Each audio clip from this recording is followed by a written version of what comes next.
ನಮಸ್ಕಾರ ವೀಕ್ಷಕರೇ, ಸಪ್ತಶ್ವ ಚಾನೆಲ್ಗೆ ಸ್ವಾಗತ. ನಾನು ಚಂದ್ರಿಕಾ. ನಿರುದ್ಯೋಗ ಅನ್ನೋದು ಇಡೀ ದೇಶದ ದೊಡ್ಡ ಸಮಸ್ಯೆಯಾಗಿದೆ. ಓದಿಗೆ ತಕ್ಕಂತೆ ಕೆಲಸ ಸಿಗದೆ ಸಾವಿರಾರು ವಿದ್ಯಾರ್ಥಿಗಳು ಪರದಾಡ್ತಾ ಇದ್ದಾರೆ. ಕೆಲಸಕ್ಕೆ ಬೇಕಾದ ಎಲ್ಲಾ ಸ್ಕಿಲ್ಸ್ ಅರ್ಹತೆ ಇದ್ರೂ ಸಹ ಯಾಕೆ ಕೆಲಸ ಸಿಗ್ತಾ ಇಲ್ಲ? ಎಷ್ಟೋ ವರ್ಷ ಅಂತ ಕೆಲಸಕ್ಕೆ ಕಾಯಬೇಕು. ಸರ್ಕಾರಿ ಹುದ್ದೆಗಳಲ್ಲಿ ಇಂತಹ ಸಮಸ್ಯೆಗಳು ಹೆಚ್ಚು ಯಾಕೆ? ಇನ್ನು ನಮಗೆ ಮೂಲ ಸೌಕರ್ಯಗಳನ್ನ ಒದಗಿಸುವ ಸರ್ಕಾರವೇ ಈ ರೀತಿ ನಿರ್ಲಕ್ಷ್ಯ ಮಾಡಿದ್ರೆ ನಾವು ಎಲ್ಲಿಗೆ ಹೋಗೋದು ಸ್ವಾಮಿ? ಧಾರವಾಡದಲ್ಲಿ ಮಾತ್ರ ಸರ್ಕಾರಿ ಹುದ್ದೆ ಆಕಾಂಕ್ಷಿಗಳೇ ಇಲ್ಲ.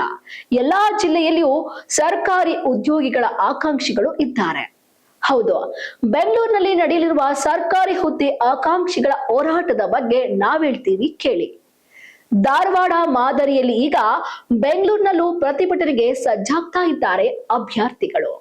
ಧಾರವಾಡದಲ್ಲಿ ಸಾವಿರಾರು ಯುವಕರು ಸೇರಿ ದೊಡ್ಡ ಪ್ರಮಾಣದಲ್ಲಿ ಪ್ರತಿಭಟನೆ ಮಾಡಿದ್ದನ್ನ ನಾವು ನೋಡಿದ್ದೇವೆ, ಕೇಳಿದ್ದೇವೆ.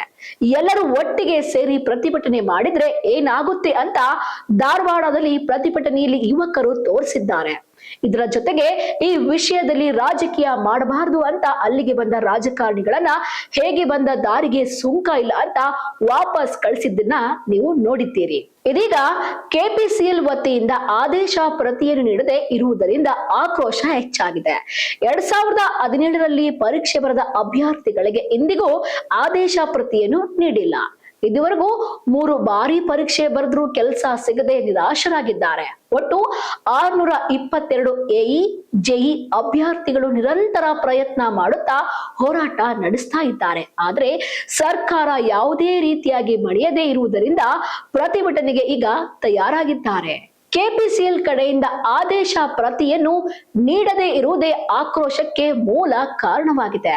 ಅಭ್ಯರ್ಥಿಗಳು ಸ್ಪಷ್ಟವಾಗಿ ಹೇಳ್ತಿರುವಂತೆ ಮಾರ್ಚ್ 2ರೊಳಗೆ ಆದೇಶ ಪ್ರತಿಯನ್ನು ನೀಡಬೇಕು.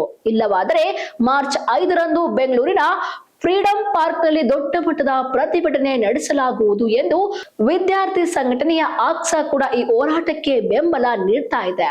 ನಾವು ವರ್ಷಗಳಿಂದ ಹೋರಾಟ ಮಾಡ್ತಾ ಇದ್ದೇವೆ. ನಮ್ಮ ಹಕ್ಕಿನ ಹುದ್ದೆಗಳನ್ನು ನೀಡಬೇಕು.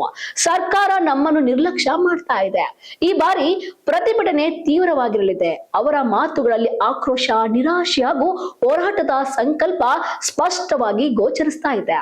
ಈ ಪ್ರತಿಭಟನೆ ಯಶಸ್ವಿಯಾದರೆ ಸರ್ಕಾರದ ಮೇಲೆ ಒತ್ತಡ ಹೆಚ್ಚಾಗಲಿದೆ. ಕೆಪಿಸಿಎಲ್ ಹಾಗೂ ಸರ್ಕಾರದ ನಿರ್ಧಾರಗಳು ಬದಲಾಗುವ ಸಾಧ್ಯತೆ ಇದೆ. ಹುದ್ದೆ ಆಕಾಂಕ್ಷಿಗಳ ಹೋರಾಟವು ರಾಜ್ಯದ ಇತರೆ ಜಿಲ್ಲೆಗಳಲ್ಲೂ ಪ್ರಭಾವ ಬೀರುವ ಸಾಧ್ಯತೆ ಕೂಡ ಹೆಚ್ಚಾಗ್ತಾ ಇದೆ. ಹೀಗಾಗಿ ಧಾರವಾಡ ಮಾದರಿಯಲ್ಲಿ ಬೆಂಗಳೂರಲ್ಲೂ ಹೋರಾಟಕ್ಕೆ ಸಜ್ಜಾಗಿರುವ ಸರ್ಕಾರಿ ಹುದ್ದೆ ಆಕಾಂಕ್ಷಿಗಳು ತಮ್ಮ ಹಕ್ಕಿಗಾಗಿ ಹೋರಾಡುತ್ತಿದ್ದಾರೆ. ಮಾರ್ಚ್ 2ರೊಳಗೆ ಆದೇಶ ಪ್ರತಿಯನ್ನು ನೀಡದಿದ್ದರೆ ಮಾರ್ಚ್ 5ರಂದು ಪ್ರತಿಭಟನೆ ಖಚಿತ.